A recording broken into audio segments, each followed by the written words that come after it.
Amber Laquet. So I'm gonna let her introduce herself. Hi, I'm Amber, and I am a fourth year PhD student in the English program at ISU.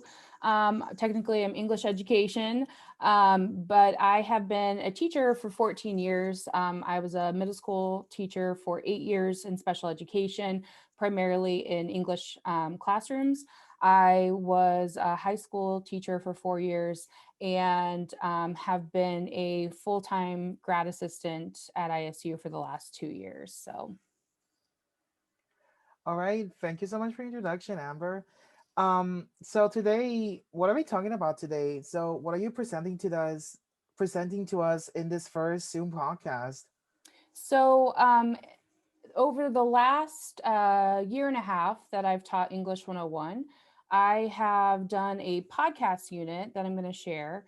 I'm going to talk about kind of my rationale, some of the goals and objectives that I use, and just talk about maybe some transferability too for the podcast unit and how it might be used for other classes besides English 101 or even other courses. So not just like an English class, but how instructors outside of English might use a podcast.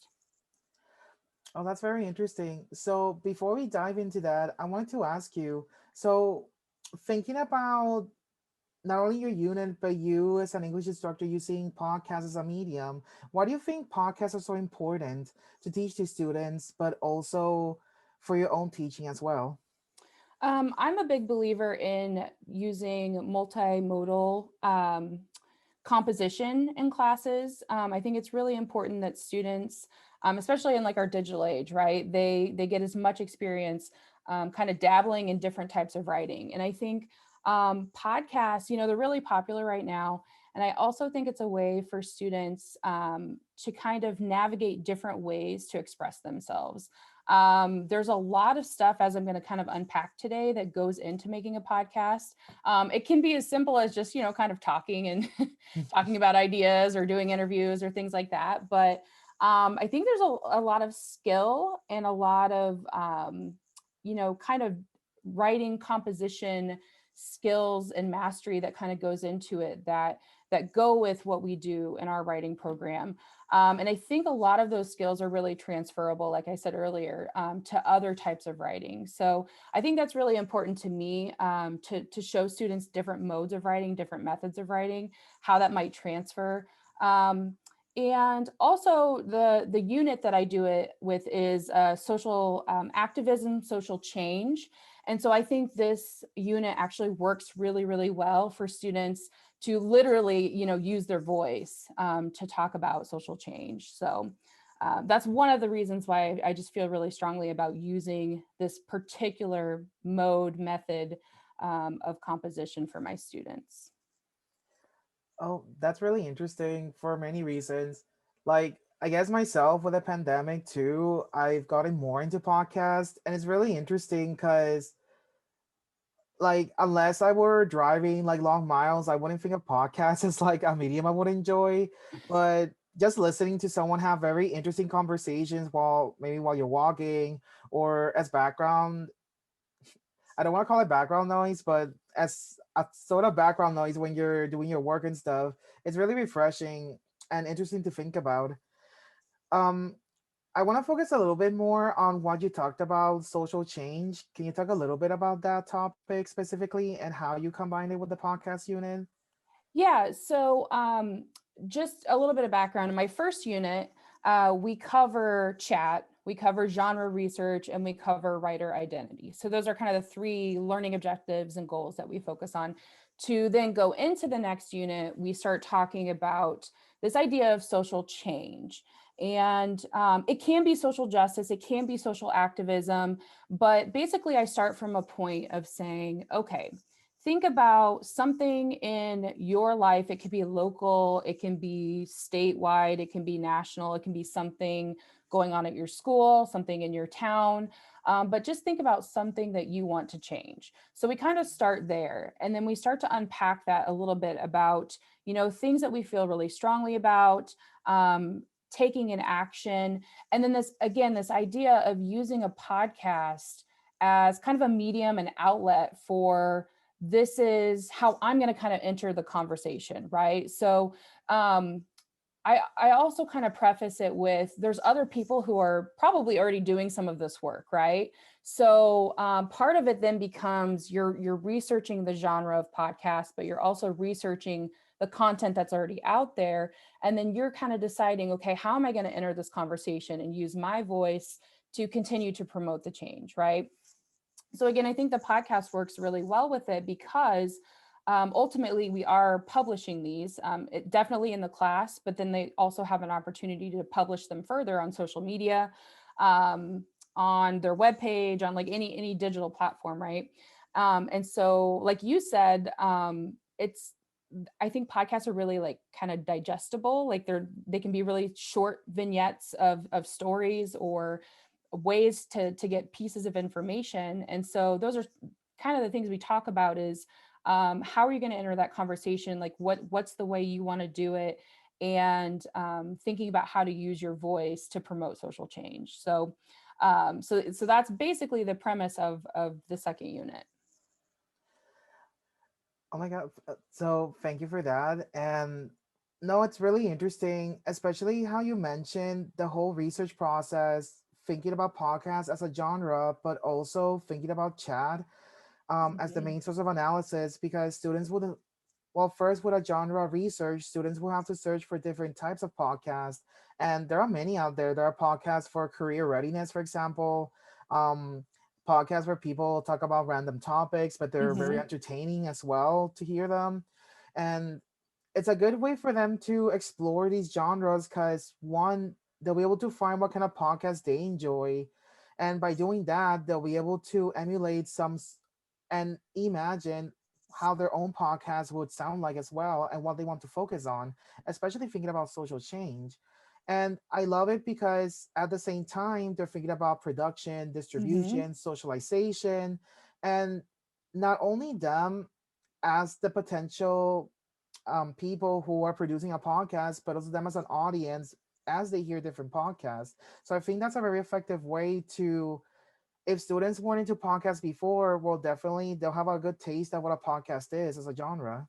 Yeah, and I when I teach, when I start to talk about podcasts and we start to unpack, obviously I model and show different podcasts. I had originally created this lesson plan more in a kind of a TED Talk format, right? So Ooh. we talk about this idea of TED Talks look different. They have that kind of same feel, right? But there's different ways that people approach it, different visuals. I've seen some that use music. I've seen some in the form of like a slam poem. So we start talking about this idea of like thinking about it from a TED Talk point of view, but then kind of branching off from that. So to at least give them a starting point, right? If they're kind of overwhelmed.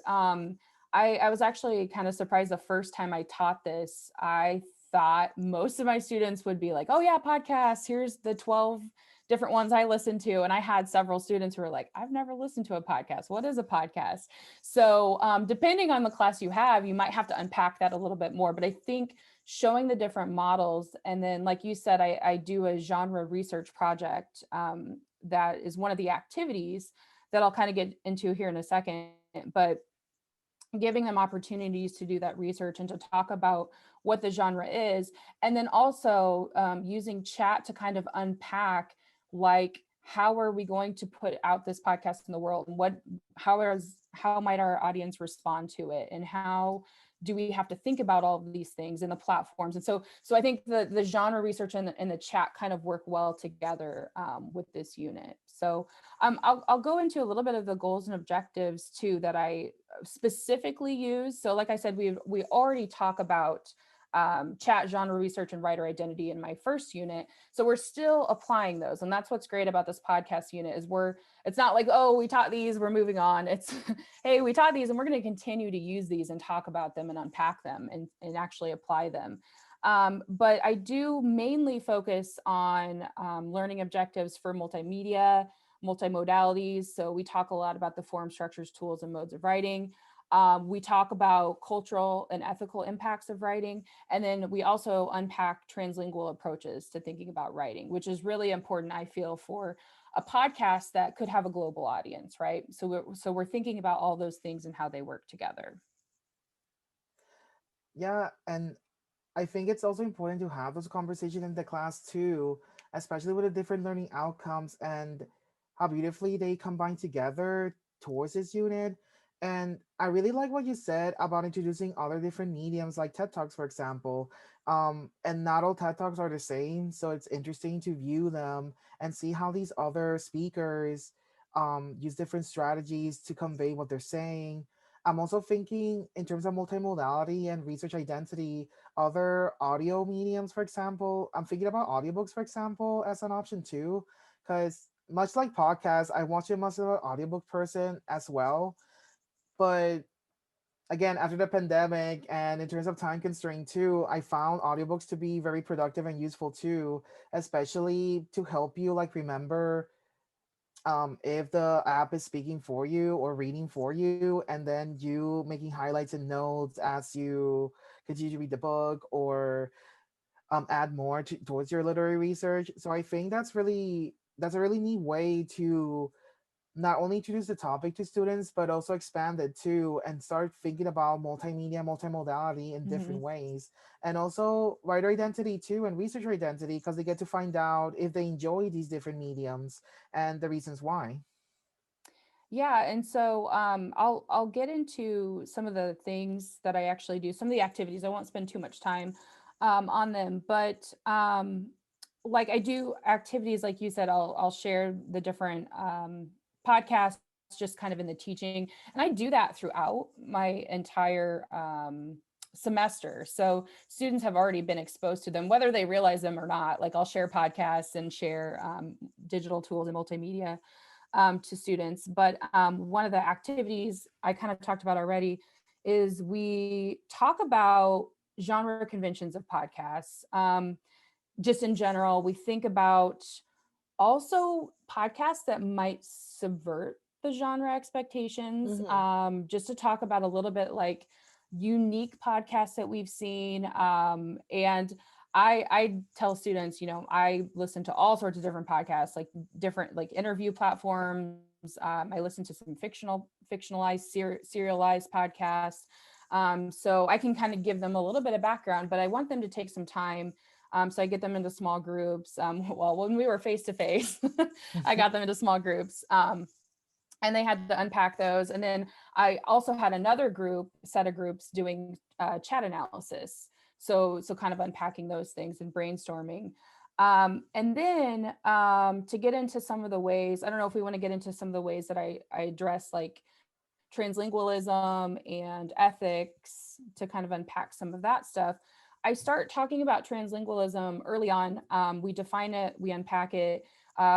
We always have great grassroots journal resources to use for translingualism. So it varies depending on semester. I usually change them out. I love the dialect survey. I think it's New York Times dialect survey. So we share that, but that gets us to have a good conversation about translingualism and the idea of what linguistic features might you use in your own podcast, right? So thinking about how am I going to create this for a global audience? What linguistic features might I use for rhetorical purpose? So doing all these kind of things and making connections. So that's one of the things I do start that also kind of early. And one of the assignments I have them do is they have to find 4 podcasts. So they have to do some research, but they also have to analyze at least one podcast in a little bit more detail.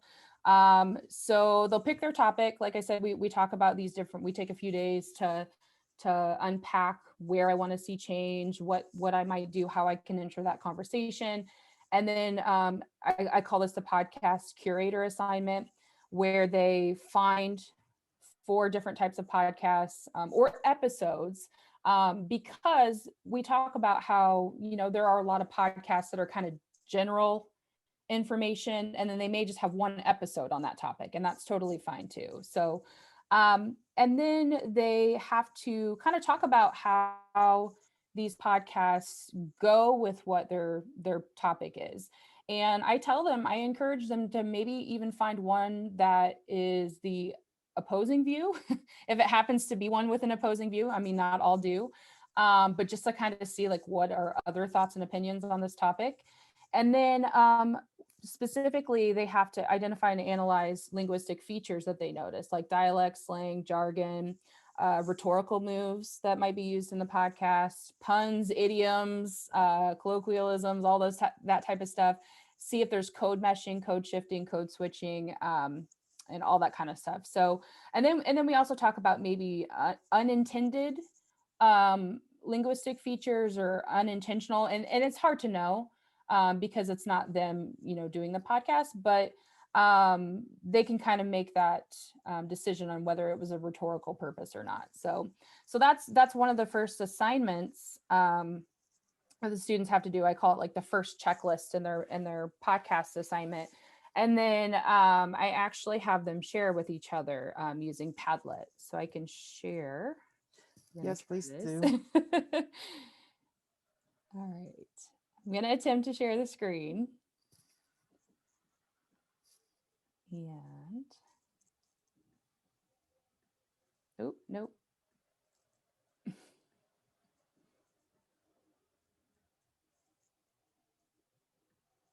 Okay.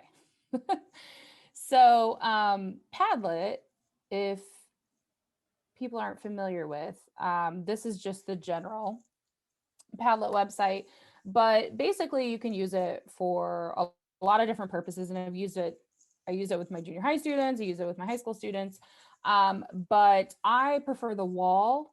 But there's a lot of different ways you can present information or have students collaborate. So I like to think of it almost as like a bulletin board where students then can put like post-its, they can share content or share documents and that kind of stuff. So I used the wall with my students, and what it ended up looking like is this, if you can see it okay. So this is my English 101 class, and what we did is we spent about 20 minutes sharing our topics and sharing our podcast curator list, and we did this kind of together, collaborate during the class, because I would come up with like broad topics like does your topic have something to do with like the government or crime or health, and like every class it changes, like we come up with these topics together, and some of them obviously may fit for different things, but the reason we do this is for students to share the work, kind of be proud of like, hey, this is some research I found, but also somebody might have a similar topic, or they might have an opposing topic and maybe they want to see what resources someone else has found. So it just kind of expands their research. They get to see what their classmates are working on. They can have discussions about this stuff too. So I like to do as much collaboration with my projects and have students talk about their work and be proud of their work. And then it also, is opportunities for students to ask questions, and like I said, get ideas and get feedback on things as well. Yeah, and I really like that because indirectly, students are also learning about peer and self-assessment, which is another learning outcome from the writing program. And I like the way how you frame it as collaborative work and classroom community. And I think that's very important to have these sort of different dynamics within not within a composition classroom, especially we're thinking of English 101 as a first year composition, where most students when they start here in ISU, they take English 101. Yeah. Yeah, and so that's, I'm glad you brought that up, because it's I am always trying to weave in the other learning objectives when I can, because it's one of those things, like just because we've addressed a learning objective doesn't mean we don't stop talking about it or don't keep working on it, right? And so I try to kind of sneakily weave some of these things in where we can, and I think also like building that community by the time we get to the grassroots journal, because I do the grassroots for the third unit. students have already kind of established some of those relationships, and it's not that awkward thing where you haven't talked to anybody all semester and then all of a sudden you're presenting your rough drafts, or you're talking, trying to get feedback, and like nobody's talked to anyone, so it's awkward. So I like to try to build that, build those communities at the beginning. um, the other things I talked about is, so we do the Padlet and we share it, and then that's, the students have access to that for the rest of the project, and they can always go back to that and add to it if they want.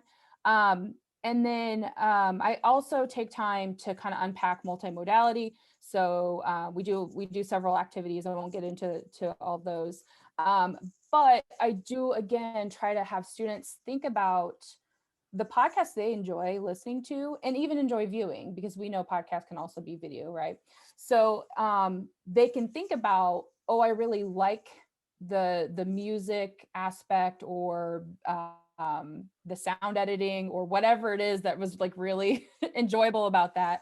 So they can think about how those things all work together to create the final product. The ethical part too is really interesting, because we talk a lot about this idea of ethical production. And so we talk about, just anytime you create a text, you need to think about like citing sources, giving credit, those types of things. So we talk about how to do that in a podcast, and ways you might, still kind of do not quite like the according to, but maybe you put those types of things in there. But definitely there's places like in the source notes where you say, here's where I got all my information from. Because again, podcast is kind of a unique genre where it's, you wouldn't read it like you're reading a paper, right? Or you wouldn't do it like you're approach it like you're writing a paper. So you have to think about ways to kind of fit those in. But then also like design elements, we have to think about accessibility for people. So how are ways that you're going to make it accessible? And then we also think, we kind of use chat to think about those things too, with the ethical impacts and the creation of our podcasts. And then we also have to think about, where is this going? Like, what platform might it be on? Am I going to actually publish this? Like, what things do I have to think about? If I'm going to link this to Facebook and it's going to be out in the world, like, did I do everything ethically and responsibly as a creator of content? So with that, when we create our scripts, we think about that. We do kind of a storyboard. We also think about the multimodality of it. Where are we going to add music? Where are we going to add, if it's a video, like how are we going to make that a video? And then also, like I said, the translingual components too, like thinking about the linguistic features. And sometimes I have students who are super creative and they're like, I really liked how this one had advertisements woven in, so I'm going to create my own advertisement. So I've had students do that to be part of the genre, and I thought that was really creative and cool. So Yeah, no, and it adds an extra layer to the multimodal aspect of it as well. That's really good.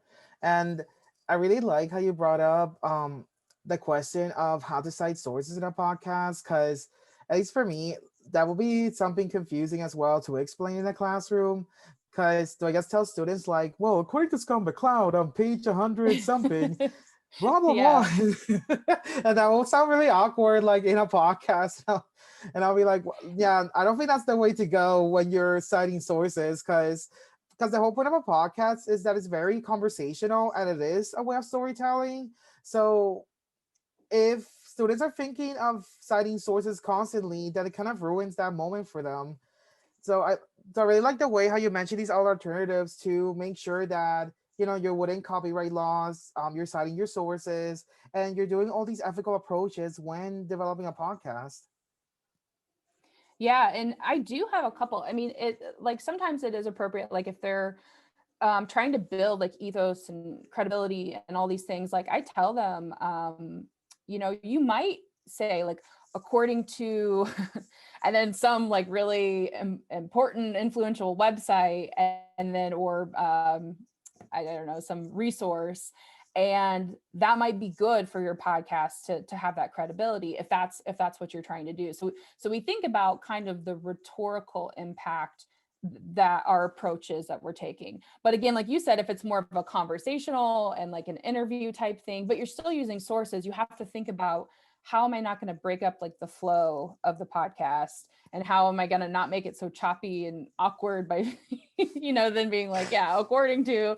So like thinking about how to develop that. And yeah, so I've seen some really unique ways for students to do that, but I always recommend, there's usually a place for like source notes or something. And most people that listen to podcasts kind of there's that familiarity with the genre, so they're like, oh, if this is one that has resources, I might go to the source notes and find more information out about it, or see who they were talking about earlier and see if they have a link to that or something. So that's the other nice thing about the multimodality, is a lot of times they'll just have links and you can go directly to some of those sources. So that's really nice. Yeah, and that all sounds really good too, especially the ways we're composing these different strategies and writing practices within a unit as well.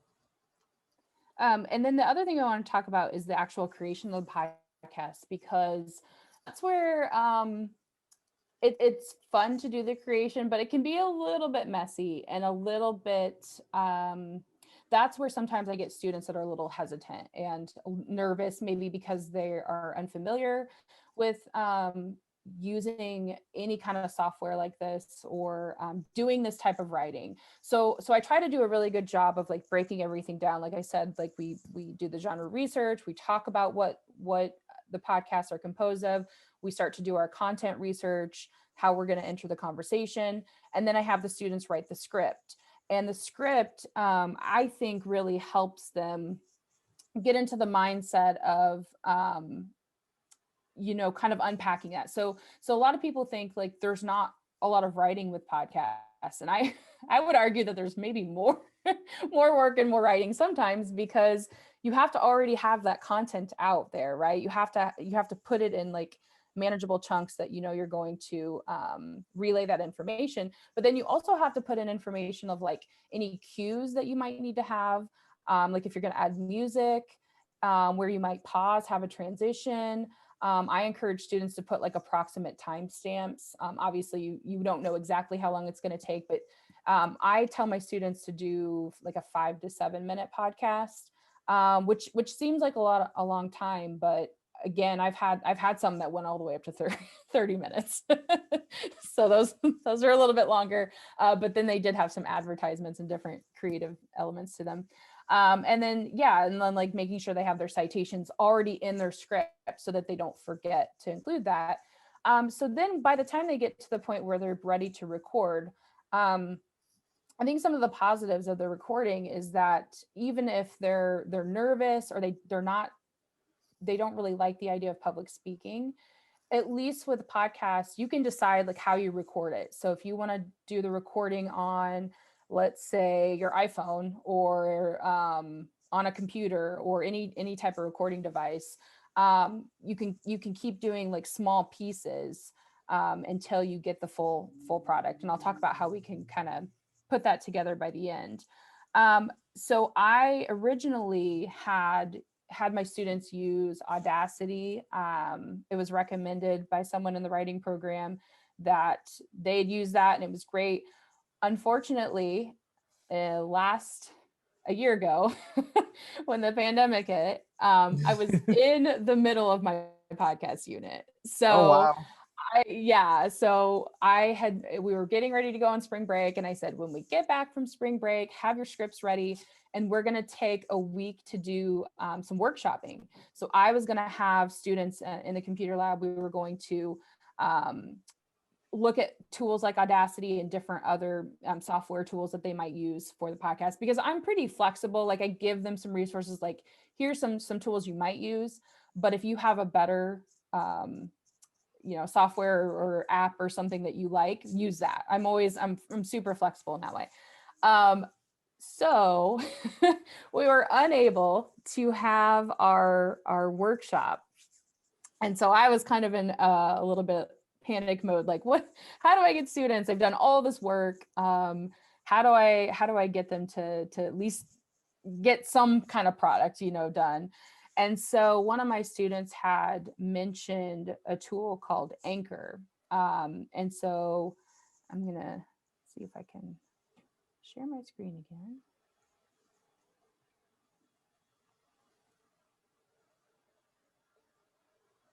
Okay. So this is I'll just share this really quickly. This is my panic document that I sent week 10 that I was like, I need to put together some kind of I ended up calling these digital learning documents, where every week just trying to convert everything from our face-to-face class into a digital format. So I had ways for students to still get feedback on their scripts like we were trying to. It wasn't perfect. I have to be honest. It was just kind of scrambling and trying to get this going. And we did some giving feedback on the scripts. And then one of my students had recommended Anchor, like I said. And I said, okay, so let's try Anchor.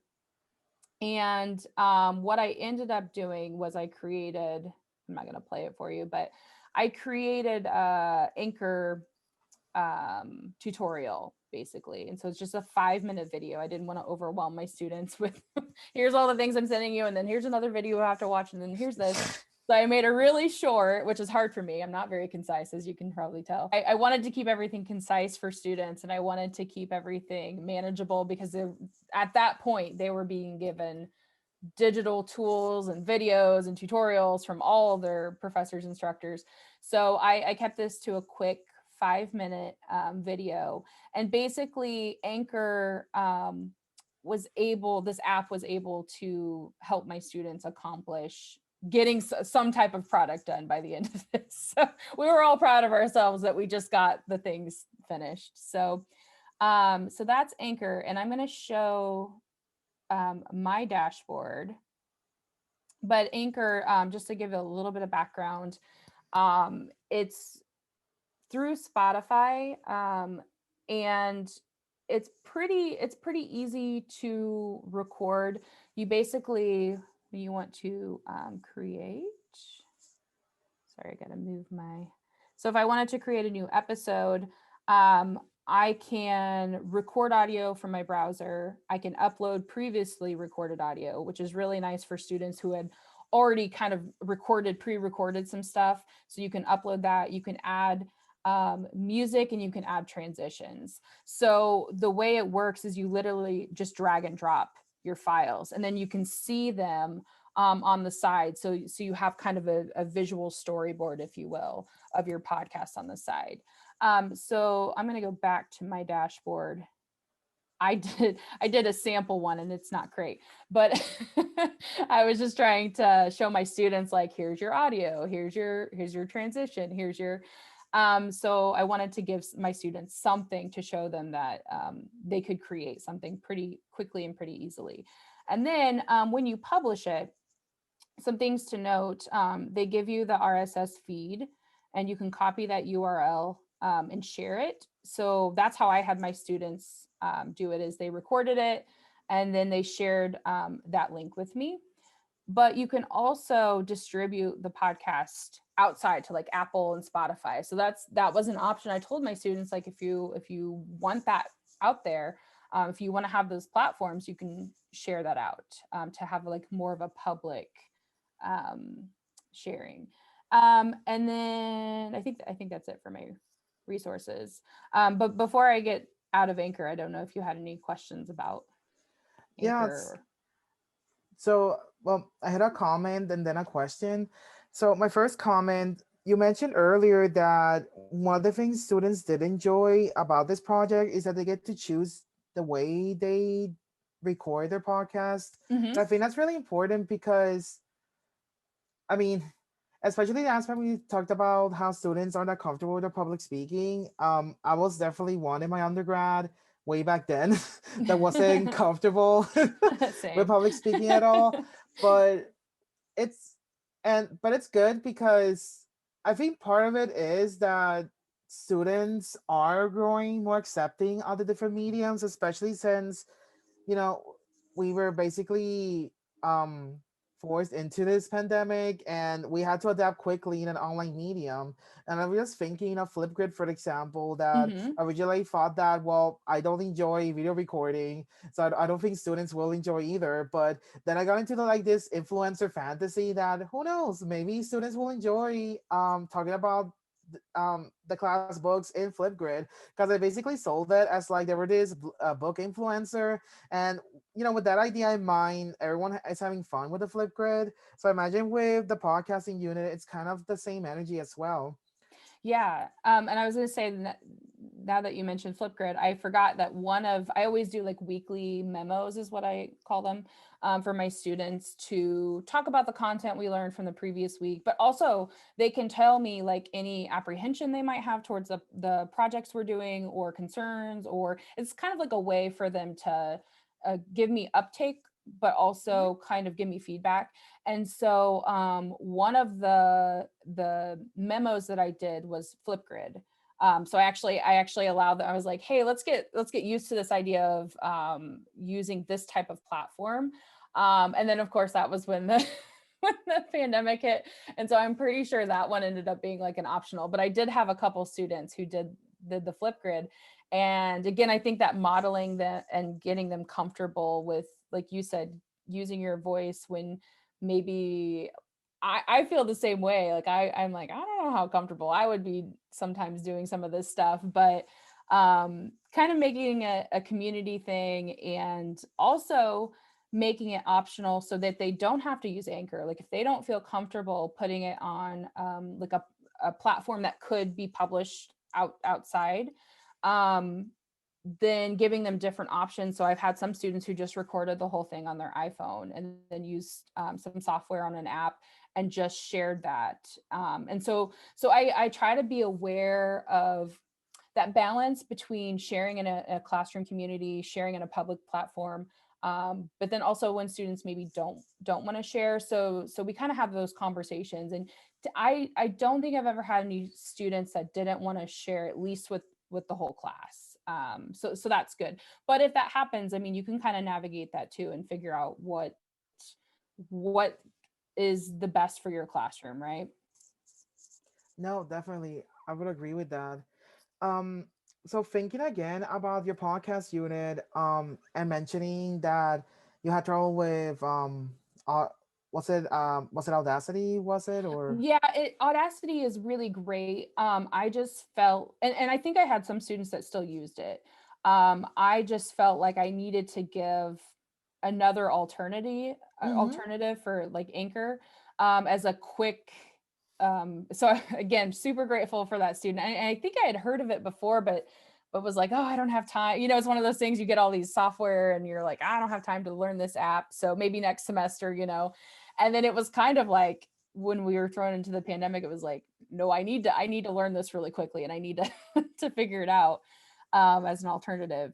So I still like Audacity. Audacity is more of a software sound editing tool. So you would upload or record directly to it. And it's a lot more advanced. There's a lot more that you can do with that, right? With the sound editing, you can have like background sounds and different levels of things. You can have multiple sounds at the same time, a lot of overlapping. So there's a lot more complexity with that. But I think, yeah, I think any of those are fine. And then there's tons of other platforms, softwares that you can use for podcast creation. Those are just the two that I'm more familiar with. Yeah, all that sounds really great, and all this information sounds super interesting. Now I kind of want to incorporate podcasts as like a future class. Um, so right now I'm thinking, so I kind of want to focus on, I guess, not only students' reactions, but I will be interested to hear your own thoughts on this as well. Um, Kind of like, what were the pros and cons with your podcast unit, and what were some of reactions that you have been uptaking and thinking about as you improve this podcast unit? Yeah. So one of the things we've kind of talked about are kind of the ethics and the risks versus rewards of publishing work. Um, when we think about like multimodal work that's easily transferable to different social media platforms, I just want to keep stressing to the students how the viral ability, I guess is what I'm trying to say, of things. So like once you put something out there, like there's no, you can't take it back, right? So Right. you have to think about like, if I'm going to put this out there in the world. So that's one thing we do talk about a lot. And again, kind of our what's the word I'm looking for, our job as content creators, and our responsibility, I think is the word I'm looking for, to make sure we're ethical in the work that we create. And then another thing is with Anchor, and I'm sure this is true for other platforms as well, that we have to be careful, because sometimes with platforms where that's great that you can just like create your podcast and upload it, but that idea of like checks and balances, like who's checking the content to make sure that it's not Mm. a copycat, or who's checking it to make sure there's no plagiarism. And the answer is I don't know. Like a lot of times there's not a lot of um, security in place, or people actually checking these things. And so sometimes that content gets out there. And I'm not saying about my students, but just in general for these platforms. So we have to think about, is this a platform that I want to use and support?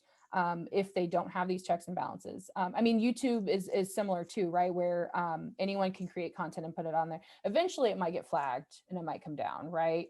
But you have to think about it. If I'm going to use these, what's my ethical responsibility for using these as well? And then, like we talked about, with students feeling kind of apprehensive about the recording or the technology involved, I really try to create a unit plan that thinks through these, and again, getting feedback from students and trying to decide like where's the apprehension and where are the gaps and where can we maybe fill those in, or what can I do to support you, to help you. So those are the types of things I try to fill in. And then I mean, I'll still have students who might put it off or might continue to push it to where I was so apprehensive that, oh no, it's due tomorrow, and that kind of thing. But I mean, I'm there. I've been there. So that's another space where I try to give feedback throughout the process. So I'll look at their scripts and I'll give them feedback to where that might be helpful. Or I might try to give them ideas like, oh, I saw you were going to use this music here, or you were going to have an interview here. And I'll try to just give as much support as I can, as well as their peers, giving them support for Mm-hmm. that. So, and then also the podcast is interesting because I have, part of my kind of pedagogical views are, with a lot of the work, big projects, I want students to have opportunities to revise if possible. Podcast is kind of interesting because like how do you revise that, if especially if it's a finished product and it's you use a platform where it's not easy to revise.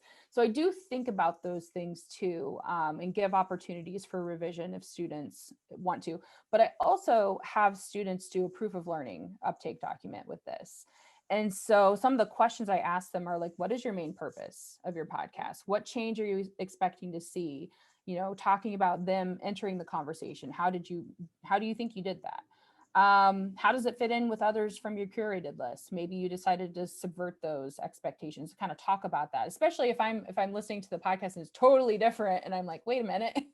Then I can see in their proof of learning uptake document that, oh, okay, I see what you did there, right? Talking about elements of chat or genre, talking about the translingual elements or linguistic features they use when composing their script or final podcast. And then also, telling me like this, if I wish I would have had more time, I would have done this differently. And then also, if there's anything they're still kind of hesitant, unsure about in the process, they can tell me. So having the final product of the podcast, but also having their proof of learning uptake, I kind of use those in tandem to do the best I can with their assessment. And I also create rubrics that are kind of more like checklists that have a little bit of wiggle room so that I can, they may have done an amazing job on one of the elements, and another element they could have done a little bit better on. And so I kind of tell them that I have, I finagle it a little bit. So I have the power to kind of balance that out, depending on how they did it. So And based on what you just said, Amber, I it also makes me think too of activity theory because and also ethics because I think it's very important to have these conversations with students because, well, when you mentioned that once it's out there, that basically belongs to the public now, your content, and I think a lot of people maybe they don't think about it that way they should, and I'm just thinking about, whenever there's accidents involving like someone's TikTok video or any other content that it can be easily used against them, and then they're like, well, you can't use that, it's my video, and I'm like, well, yeah, but you just posted your video on the web, and once it's on the web, that's everyone's video now. um and and will always be linked to you as the creator of that content. But going back to activity theory, it also makes me think how important rules and community are, especially how all these different platforms have their set of rules and have their guidelines that content creators have to be aware of, and also how that's joined in with the community they're creating content for. Because with the community, that depends on how many likes they have, how successful their content will be as a content creator. And really, it's a lot of variables one needs to think about if they really want to take something as podcasting like in a more serious level, or and something ongoing as a full-length project. yeah, that's one thing that my students sometimes don't realize. When we talk about what does public mean, and a lot of times students are like, "Well, my Facebook is set to my friends only, so that's private." And I'm like, "Well, if you put it on your Facebook, though, other people can then copy that content and then possibly share it out, and I know there's certain, and they're like, well, I have it so they can't share it. I'm like, well, they can still like download the video and then like share it a different way. So we talk about there's always like workarounds, and that there's ways that like you might think it's private, but once it goes out, so to really think about that. But then on the other hand, like that's kind of the whole point of this podcast unit, is the fact that the accessibility of the content it could go anywhere, right? And so having one of the questions I ask my students is, at the very beginning, is what is something you want to change, and like, do you feel like you have a voice, and why or why not? And so we talk about that, and some of the answers are kind of like heartbreaking, where students are like, I wanted to do this, but I feel like my voice doesn't matter, like nobody cares what I have to say, or no, and so we talk about the ability to use this, but it's kind of like you have to use your powers for good, right? So that's Right. that's kind of what we talk about, and unpack throughout this whole time. So yeah, it's definitely a double-edged sword, where it's like so much good can come from this, and I can use this platform and I can actually make some change or initiate change, right? But then on the other hand, like I have to think about where it's going. So yeah, there's a lot of like activity theory and chat and genre research, and like all these things kind of combined together to have students thinking about it. I talked about some of the risks, but some other rewards. I think a lot of students like the flexibility of the podcast, Mm-hmm. the fact that they can have a little fun with it, be creative. I've had some really funny ones where they had interviews, and like one student, it was so funny. He ended up doing the 5 to 7 minute one, but then he goes, okay, I have a lot of outtakes, can I send you the outtakes? And I was like, yeah, send me the outtakes. So he sent me like 20 minutes of outtakes, and it was hilarious. I was just like cracking up. It was just funny to see also the process, right, of this is what he chose to take out. And I could see why some of it was taken out, but then when he had his final product, it was interesting to see that process. So that was really cool. um, like I said, I had students do advertisements that were really creative and interesting. And then another reason I like doing this, and I think students like to do this, um, is I think as composition teachers, or just teachers in general, instructors in general, we sometimes have to think about what we're really trying to teach and assess in class. So I love the idea of using podcasts and multimodality, digital writing, any of that kind of stuff, as long as it doesn't impact the content. So I guess what I'm trying to say is if students have to turn in some type of research project or some type of thing where it doesn't have to be in an essay, right? The writing of the Mm-hmm. essay is not dependent on the content that they're creating. So anytime that I have a project where that part doesn't matter, I'm always like, do a podcast, do a PowerPoint, do a picto chart, do a Prezi, do a Flipgrid, do like I'm super flexible, do a web page. So I'm always super flexible as long as, like I said, the final product doesn't need to be in some type of a similar, like maybe all students might have to do an essay for a certain purpose, right? So I actually ended up extending that to my third unit to have students, if they wanted to do a podcast for their grassroots. So I extended that option. I'm trying to remember if I might have had one or two. I also had some students do a web page, which I thought was really interesting. But just that idea to show students, like, writing an essays, composition is important in that aspect, but like maybe think beyond that academic essay, or I'm going to use air quotes when I say academic essay.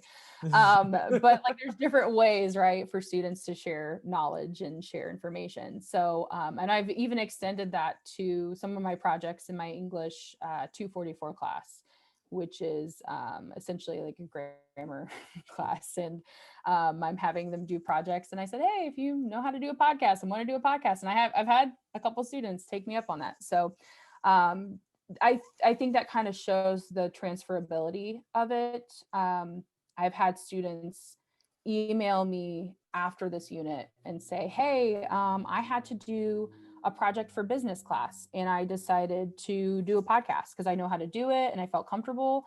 And my professor thought it was really cool. And I'm glad that I have this, tool in my kind of toolkit to use in the future. So the transferability, I think, is really good. Mm-hmm. And again, just the idea for students, I feel like they feel really accomplished too. Like this is maybe something out of their wheelhouse for a lot of students. And I know when I create something that I've never done before, try a different digital tool or whatever, and I actually do the thing and it turns out pretty good, I'm like, all right, I can do that. So I think that's kind of a cool feeling too. And to hear that feedback from students, I know it's definitely going to be a unit in some way, shape, or form that I'm going to continue doing, or at least a genre that I'll introduce to my students in some format. So Yeah, and I think that's really useful too, because that's one aspect that's really that's really strong about our writing program specifically,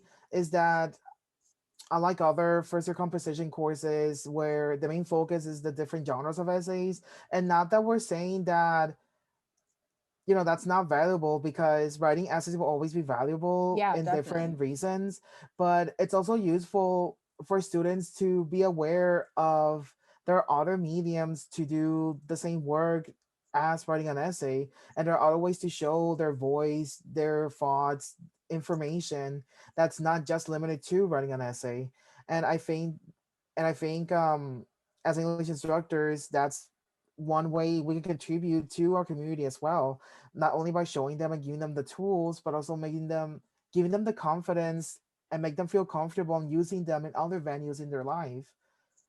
Yeah, and I always try to, when I create units and create curriculum, I always try to think too, like I'm gonna make the assumption that most students have written essays in the past. I'm gonna make that assumption, and maybe we'll get to the point where maybe all teachers think that, and then by the time they get to English 101, like maybe one student will be like, I've never written an essay. I don't know. But I feel like because I'm gonna assume that, at least for the time being, that I want to then introduce, like you said, different mediums and different formats for students to kind of play with and have some confidence in. Because again, if we're trying to think about what's the purpose of English 101 and what's the purpose of our writing program, is to get students ready for their careers? Is it to get students ready for, being in different discourse communities? Is it to experiment with different literacies? Like all those types of things might all be different goals that we're trying to get across for students. And I feel like it's important to kind of think about all components of the creation of the curriculum, right?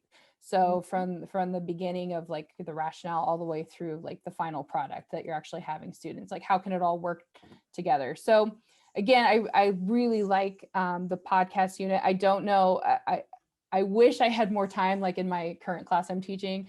I didn't really have time to give any background. I'm just like, if you know how to do it. So I feel like that was kind of like a maybe a bad teacher, bad instructor moment. But it's kind of that thing, like maybe we'll get to the point, like it used to be with PowerPoint. Not everyone knew how to create a PowerPoint. And now it's kind of understood, like if you tell students to use a PowerPoint, you don't have to do a lot of teaching for that, right? So I'm hoping like it gets to the point with some of these digital tools and some of these platforms and mediums that students will be like, oh yeah, I've done a bunch of podcasts. Like that's great. And so maybe in a couple years, if I'm teaching this unit again, um, I won't have to do as much of that Mhm. like legwork, so maybe we can spend time on other things. So it's interesting just to kind of see with each class how that is shifting, where if I did this unit 10 years ago, I'd probably have to spend like maybe a whole semester on it, just because podcasts were a lot newer and that kind of thing. So yeah, it's interesting to see how things are kind of shifting with our expectations and things. But Yeah. And no, thank you so much for sharing all this information with us today.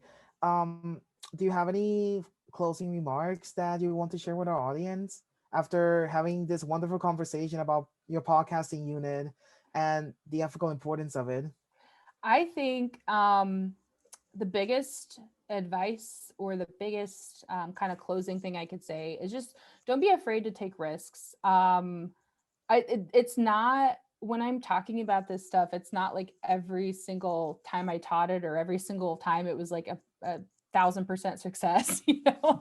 Like there's a lot of trials and tribulations along the way, and still is, right? So it's one of those things where don't be afraid to try some of these things, and even if it's not a full unit, like you might think about components of this unit plan of where you can maybe introduce different things or different elements, or even just talking about some of these ideas of multimodal composition, and maybe give this as an option to students and see, what kind of content you get back from students. And if it's not for you, it is what it is. But yeah, I feel like maybe like have fun, like take some risks, and yeah.